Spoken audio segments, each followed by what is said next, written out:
Ada 7 fakta menyakitkan hati yang harus kita terima dalam hidup ini. Tapi semakin cepat kita menerima hal tersebut, maka dunia kita pun akan semakin cepat berubah. Yang pertama, kamu punya banyak waktu dari yang kamu kira, tapi kamu juga punya sedikit waktu daripada yang kamu kira. Yang kedua, hanya karena Anda sibuk, belum tentu Anda produktif. Yang ketiga, tidak ada jaminan akan hari esok. Yang keempat, masa lalu sudah tertulis dan gak bisa dihapus. Yang kelima, Anda akan selalu gagal terus dari waktu ke waktu. Yang keenam, hidup tidak ada yang sempurna. Kalau Anda melihat hidup orang lain sempurna, tetapi tetap saja itu tidak akan cukup. Dan yang ketujuh, tidak ada yang bisa memperbaiki diri Anda sendiri kecuali diri Anda sendiri.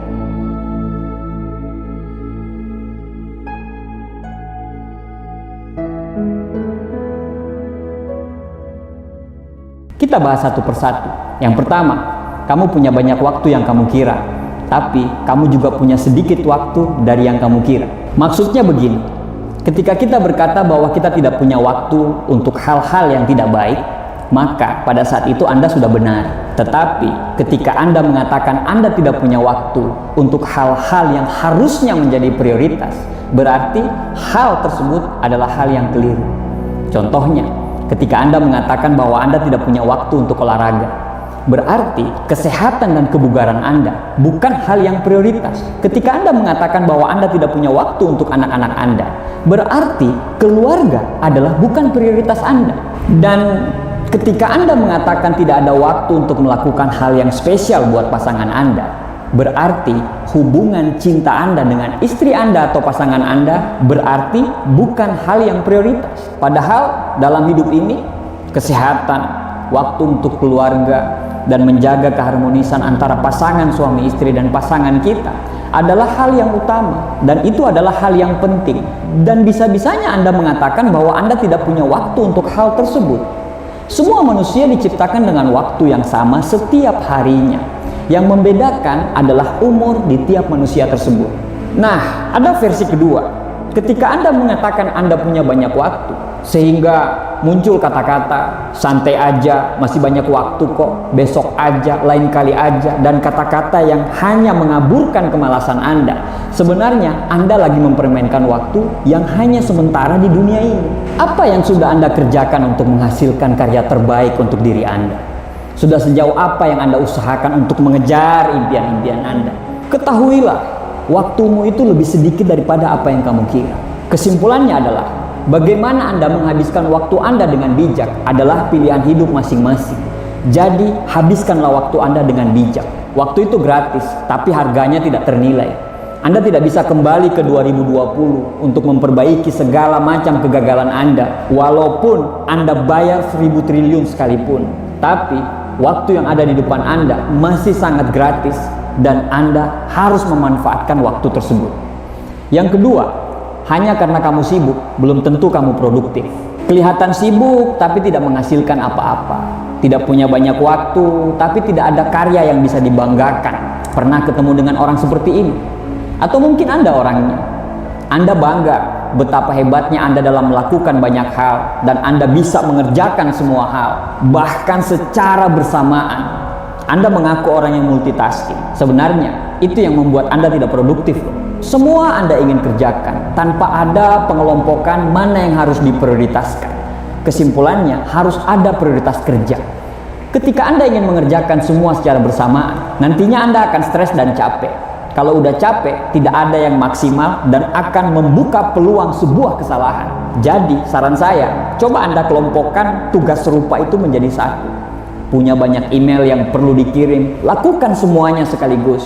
Punya artikel atau esai yang perlu Anda tulis, selesaikan sebelum pindah ke pekerjaan yang lain. Tugas yang berbeda membutuhkan pola pikir yang berbeda juga. Jadi, fokuslah pada satu hal, pada satu waktu.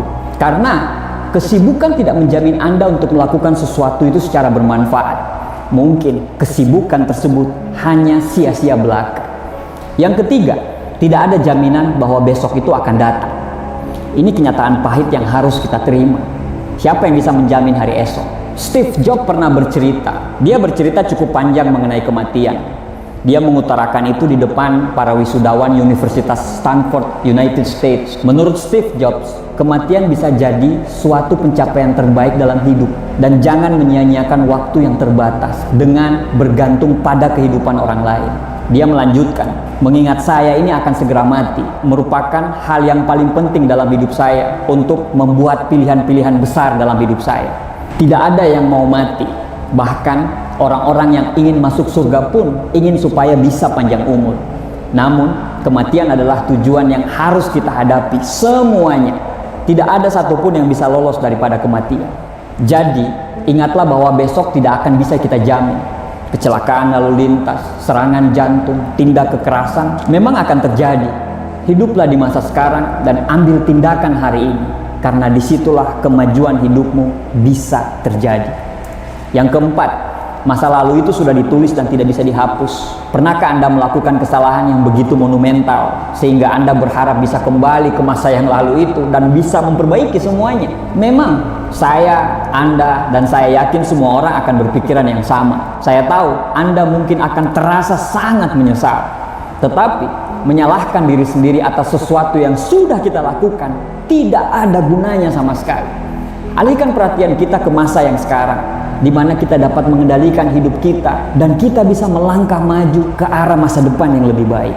Yang kelima, kamu akan selalu gagal dan selalu gagal. Ketika Anda bergerak untuk mencapai hal-hal yang baru, maka bisa dipastikan Anda akan mengalami kegagalan demi kegagalan. Ini memang realita pahit, tapi memang begitu adanya. Kalau Anda tidak mau menerimanya, Anda akan selalu jalan di tempat dan tanpa kemajuan. Kalau Anda mau maju, Anda harus bersahabat dengan kegagalan. Saatnya kita mengubah pemikiran kita tentang kegagalan. Ini bukan hal yang besar atau hal yang buruk yang harus kita takuti. Kegagalan adalah kesempatan kita untuk belajar menjadi orang yang lebih baik. Jika orang sukses berhenti mengejar tujuannya karena dia mengalami kegagalan pertama, maka tidak ada orang sukses di dunia ini. Persiapkan dirimu untuk sebuah kegagalan. Anda harus punya exit plan dari kegagalan tersebut. Anda akan dapat melihat masalah dengan perspektif baru. Setelah Anda melakukannya, tanyakan pada diri Anda, mengapa ini tidak berhasil? Mengapa saya melakukan ini? Apakah mungkin saya bisa melakukan ini lebih baik lagi daripada yang kemarin? Proses ini akan sangat baik bila ini berulang terus. Tapi semuanya tergantung dari sifat tujuan Anda. Anda harus punya komitmen yang kuat untuk terus meningkatkan diri Anda. Anda harus berkembang untuk maju, sehingga sukses hanyalah satu-satunya pilihan, bukan kegagalan. Usaha yang konsisten akan selalu menang. Yang keenam, hidup tidak ada yang sempurna.